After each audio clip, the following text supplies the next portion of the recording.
ನೀವೇ ಕೈಯಾರ ಆ್ಯಡ್ ಮಾಡ್ಕೊಳಕ್ಕೆ ಹೋಗಬೇಡಿ. ಏನೋ ಅವ್ರು ಏನು ಮಾಡ್ಬೋದು, ಇನ್ಕ್ರಿಮೆಂಟ್ ಕೊಡ್ತೀನಿ ಅಂದ್ಬಿಟ್ಟು ಸ್ಟಾಫ್ ಲೆಕ್ಕ ಹಾಕಿದ್ರೆ ನೀವು ನಾಳೆನೇ ತೆಗೆದಾಕ್ಬೋದು. ನಿಮ್ಮನ್ನ ಎಂಪ್ಲಾಯ್ಸ್ ಆಗಿದ್ರೆ ನಿಮ್ಗೆ ಯಾರು ಏನು ಮಾಡ್ಕೊಳಕ್ಕಾಗಲ್ಲ. ನೀವೇನಾದರೂ ಯೂನಿಯನ್ ಬಿಟ್ಟು ನೀವೇನಾದರೂ ಮ್ಯಾನೇಜ್ಮೆಂಟ್ ಕಡೆ ಹೋದ್ರಿ ಅಂತಂದರೆ ಯಾವ ಬೇಕಾದ್ರೆ ನಿಮ್ಗೆ ತೆಗೆದು ಬಿಸಾಕ್ತಾರೆ ಅವರು.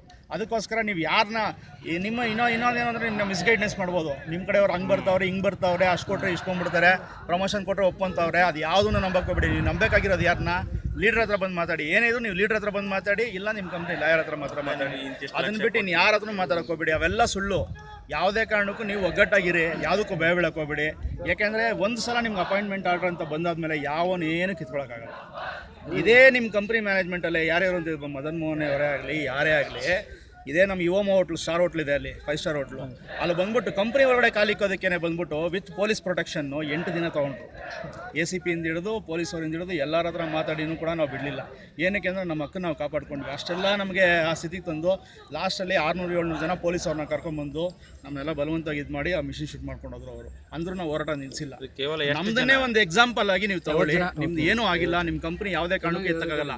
ಇನ್ನೊಂದು ನಮ್ದಲ್ಲಿ ಇದ್ದಿದ್ದು ರೆಂಟೆಡ್ ಇದ್ದಿದ್ದು, ನಿಮ್ದು ಇಲ್ಲಿ ಪರ್ಮನೆಂಟ್ ಲ್ಯಾಂಡ್ ಇರೋದು ನಿಮ್ಮದು. ಸೊ ಅದೊಂದು ಅಡ್ವಾಂಟೇಜ್ ನಿಮ್ಗೆ ಜಾಸ್ತಿ ಇದೆ. ದಯವಿಟ್ಟು ಎಲ್ಲರೂ ಒಗ್ಗಟ್ಟಾಗಿರಿ. ಯಾವುದೇ ಕಾರಣಕ್ಕೂ ಅವ್ರು ಏನೇ ಆಸೆಗಳು ಕೊಡ್ಬೋದು. ರೂಮಲ್ಲಿ ಕೂಡ ಹಾಕ್ಲಿ ಬಿಡಿ, ಆರಾಮಾಗಿ ಕೂತ್ಕೊಂಡು ನೀವು ಸಂಬಳ ತೊಗೊಂಡೋಗಿ. ನೀವು ಯಾಕೆ ಟೆನ್ಷನ್ ತೊಗೊತೀರಾ? ಏನೋ ಹೇಳಿದ್ರು ಕ್ವಾಲಿಟಿಯವನ್ನೆಲ್ಲ ಕರ್ಕೊಂಡು ರೂಮಲ್ಲಿ ಕೂಡ ಹಾಕ್ತಾ ಇದ್ದಾರೆ, ಇದು ಮಾಡ್ತಾರೆ. ಕೂತ್ಕೊಳ್ಳಿ ಆರಾಮಾಗಿ. ಅವ್ನಿಗೆ ಲಾಸ್ ತಾನೆ. ನಾವು ಟೀ ಕುಡಿಯೋಕೆ ಹೋಗ್ಬೇಕು ಅಂದ್ರೆ ಅರ್ಧ ಗಂಟೆ ನಾವು ಟೈಮ್ ವೇಸ್ಟ್ ಮಾಡ್ತಾ ಇದೀವಿ. ಒಬ್ಬ ನಮ್ಗೆ ಈ ಥರ ಏನಾರು ಅವಕಾಶ ಕೊಟ್ಟಿದ್ರು ನಾವು ಲೈಫ್ ಲಾಂಗ್ ಆರಾಮಾಗಿ ಟೈಮ್ ಪಾಸ್ ಮಾಡ್ಕೊಂಡಿದ್ದೀವಿ. ನಿಮ್ಗೆ ಅಷ್ಟೆಲ್ಲ ಕೊಟ್ಟಿರ್ಬೇಕಾದ್ರೆ ನೀವು ಯಾಕೆ ಇದು ಮಾಡ್ತೀರಾ? ಒಂದ್ಸಲ ಅಪಾಯಿಂಟ್ ಅಂತ ಆದಮೇಲೆ ಯಾವುದೇ ಕಾರಣಕ್ಕೂ ನಿಮ್ಮನ್ನ ಕಾನೂನು ವಿರುದ್ಧವಾಗಿ ಅವ್ರು ತೆಗಿಯೋ ಚಾನ್ಸೇ ಇಲ್ಲ. ಅವ್ರು ಏನೇನೇ ಮಾತಾಡ್ಬೋದು, ಬಟ್ ಅದೆಲ್ಲ ಅಲ್ಲ. ನೀವು ಲಾಯರ್ ಹತ್ರ ಹೋಗಿ ಮಾತಾಡಿ, ಏನು ಕರೆಕ್ಟು ಏನು ತಪ್ಪು ಅಂತ ಅವ್ರು ಹೇಳ್ತಾರೆ. ಇವತ್ತಿಗೂ ನಾವು ಎಲ್ಲ ಕಡೆ ಫೈಟ್ ಮಾಡ್ಕೊಂಡು ಲೇಬರ್ ಆಫೀಸರು ನಮ್ಮ ಕಡೆ ನಮ್ಮ ಪರವಾಗಿಯೇ ಇದನ್ನು ಬರೆದು ಇವಾಗ ಲೇಬರ್ ಕೋರ್ಟಲ್ಲಿ 8ನೇ ತಾರೀಕು ನಮ್ದು ಕೇಸ್ ಇದೆ. ಮಿಷಿನ್ನ ಬಲವಂತ ಮೂವ್ಮೆಂಟ್ ಮಾಡಿದ್ದಾರೆ ಅಂತ ಕೂಡ ನಮ್ಮದು ಅದೊಂದು ಕೇಸ್ ಇದೆ.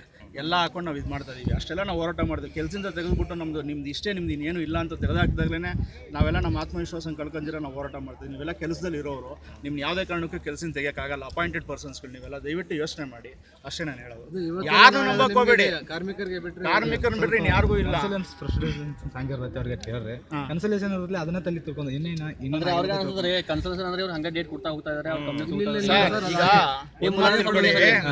ಒಂದ್ ಮಾತು ತಿಳ್ಕೊಳ್ಳಿ. ನಾವು 4 ತಿಂಗಳಾಯ್ತು ನಮ್ಮನ್ನ ಕೆಲಸದಿಂದ ತೆಗೆದಾಕಿ. ನಮಗೆ ಲೇಬರ್ ಆಫೀಸರ್ಸ್ ಕಡೆಯಿಂದನೇ 3 ತಿಂಗಳಾಯಿತು. ಇವಾಗ ನಮ್ಮದು ಲೇಬರ್ ಕೋರ್ಟ್ಗೆ ಹೋಗಿದೆ. ಲೇಬರ್ ಕೋರ್ಟಿಂದ ಇನ್ನೊಂದು ಹೋಗಿದೆ. ಎಲ್ಲೇ ಆದರೂ ನಮ್ಮ ದೇಶದ ಕಾನೂನಲ್ಲಿ ಕಾರ್ಮಿಕರ ವಿರುದ್ಧವಾಗಿ ಯಾವುದೇ ರೀತಿ ತೀರ್ಪು ಇವತ್ತಿನವರೆಗೂ ಬಂದಿಲ್ಲ, ಬರೋದು ಇಲ್ಲ. ಯಾವುದೇ ಒಂದು ಕಂಪ್ನಿ ಉದಾಹರಣೆ ತೊಗೊಂಡ್ಬಿಟ್ಟು ನೀವು ಕಾನೂನಲ್ಲಿ ಅವ್ರ ವಿರುದ್ಧವಾಗಿರೋ ಬಂದು ಒಂದೇ ಒಂದು ತೀರ್ಪು ನೀವು ಹುಡುಕ್ಬಿಟ್ಟು ನಮಗೆ ತಂದ್ಕೊಬಿಡಿ ನೋಡೋಣ. ಕಾಯಬೇಕು. ಕಾಯಿದ್ರೆ ನಿಮಗೆ ಎಲ್ಲ ಅನುಕೂಲ ಆಗೋದು. ಯಾವುದೇ ಕಾರಣಕ್ಕೂ ಏನೂ ತಪ್ಪಾಗಲ್ಲ. ಪೇಷನ್ಸ್ ಯೂನಿಯನ್ ಮಾಡಾದ್ಮೇಲೆ ಒಂದಮ್ಮ